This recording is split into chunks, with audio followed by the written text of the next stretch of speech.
You've got to make it personal. There's so many coaches out there who you'll sign up to them, you'll pay them a ton of money, and they'll just send you a plan that they created 7 months ago for someone else. It's so important to be a partner with each and every one of my clients.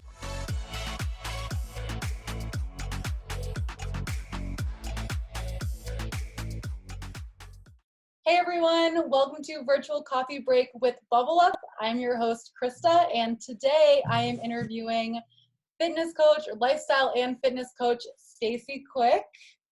Welcome, Hello there. Stacey. Thank you so much for having me. It's a pleasure. I've got my coffee. Excellent. What are you drinking over there? It's whiskey. Oh, Straight whiskey. No, I'm kidding. I think it's my third coffee for the day, and it's only 11 or something. So yeah, I'm making pace, making headway. Okay, so for the viewers, today we are going to be talking about Stacey's journey as a virtual coach. So we're going to learn from him kind of about how he started, where he's at now, and also to hopefully get some practical tips and advice for anybody who also wants to be a coach or just wants to have a virtual business. Stacey, I'll let you take it away. If you could tell the audience how you got started with this virtual business journey. It was a long process. I didn't go to university, which was a kind of off the standard route kind of move for people from the UK. Instead, I traveled and I tried to figure out exactly what I wanted to do before I would dedicate a certain amount of time to it, like university. And I got to 27 and I thought, okay, you know what? I'm just going to go with something that I've always been completely and utterly obsessed with, which was fitness. Wherever I go, I'll figure out a way to stay in shape. I'll train friends, I'll train family members. Never really thought about pursuing it as a professional career, simply based on the fact that I didn't think that you could make a ton of money from it, and I didn't think that you could really excel much further than just a fitness coach in a gym. Which is totally fine, but it wasn't something that I necessarily wanted to do with the rest of my life. However, I then started researching and I learned that you could actually do all of this virtually. You could expand your reach to the entire planet instead of just your local gym and go from there. And that's exactly what I did. I just sat down one day, and I was working in a university at the time. I was teaching in a university. As a coach? And as a coach, it was in the Philippines. So I was an English teacher, a Spanish teacher, a fitness coach, and a creative writing teacher. Wow, so it's kind okay. They do things differently there, I suppose. Cool. So I was working as that to earn my pennies. And then I sort of, at the same time, I sat down and just said, right, how do I get this off the ground? So it starts with a website. You put your website up, you advertise yourself the absolute best you can. You take a couple of nice photos of you in the gym. Of course, you've got to show people that you know what you're talking about. I think the best way to do that is to personally be in shape. I don't think anyone should really be a fitness coach. It's like going to a hairdresser who has a terrible haircut. You've got to be in shape. You've got to, So I did that. I did all that, and then I just started expanding my reach, reaching out to people using social media, Instagram, emails, messaging companies, and then I got my first client, and that was it. My first client was someone in India who started paying me to coach them, and from there, I'm now working with I think 40 or 43 clients around the world. Wow, that's a lot of clients. That's a lot of people. Very cool.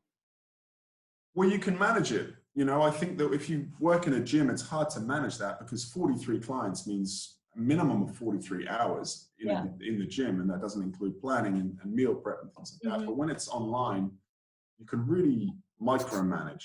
I think I could probably do more. I don't know if I have other projects going at the same time, so I want to give them the utmost quality. But yeah, it's possible. People might be thinking in their heads like, okay, we're going to go back to normal and we're going to go work in our offices, work in our gyms. But as you just said, it's less scalable to actually be physically in the same place. So what are some of your best tips for scaling a business, I guess? Like, how is it that your online business can be so much bigger than actually being in a physical gym? Like what are the key differences there? Well, as I said, I think the number one difference is your audience just becomes the planet. You know, there's really no limitations. I mean, I can now target clients in Bali or Thailand or Australia. I've got clients in Australia. As long as I'm willing to stay up all day and message them, you know, when they're awake, which I'm perfectly willing to do.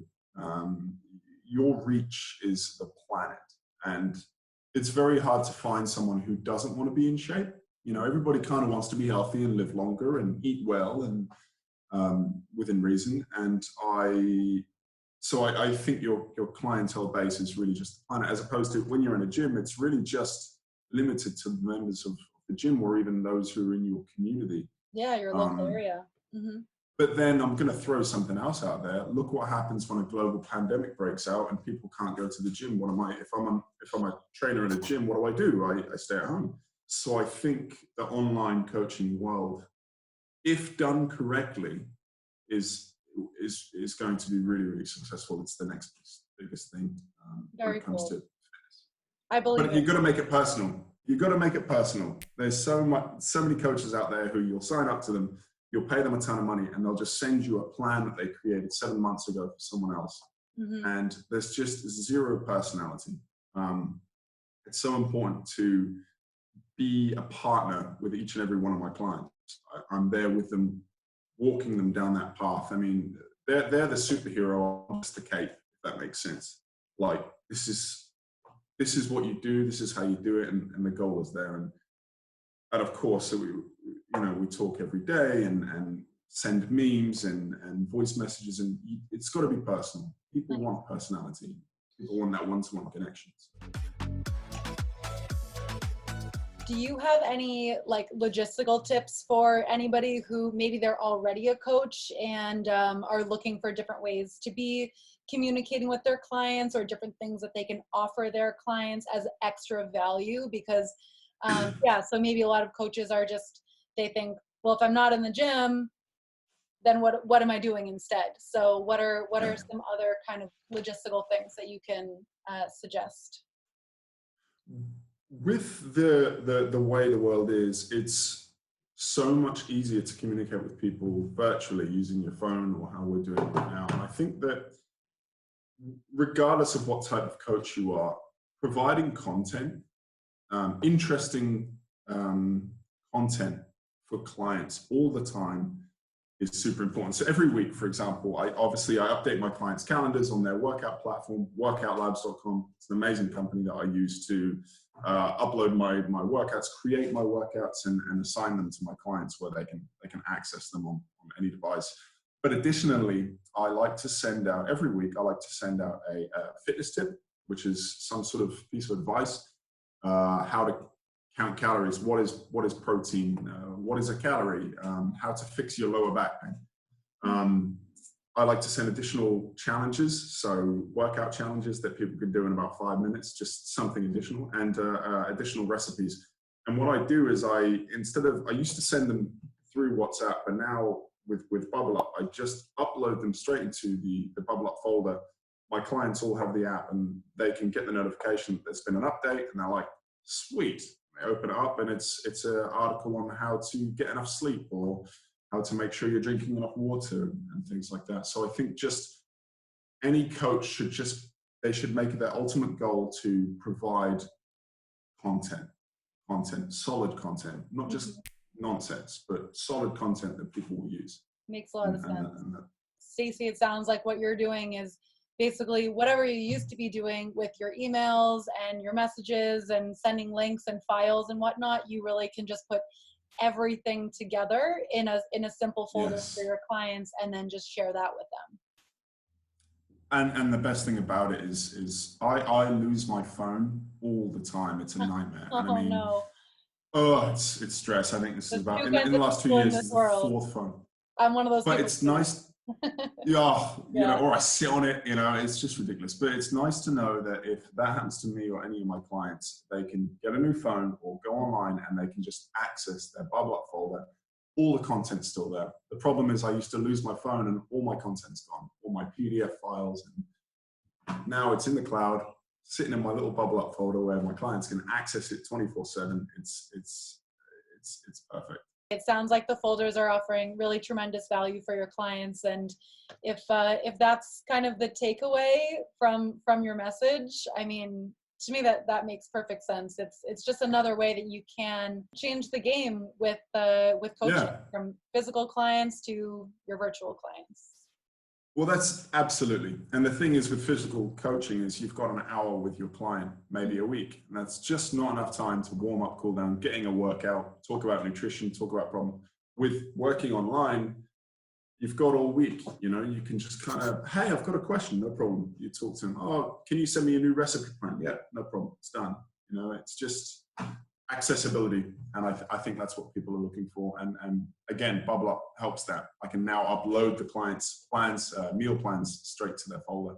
Very cool. Nice. Well, it sounds like you're really there for your clients, all 40 something of them. So that is amazing. Yeah. Very impressive.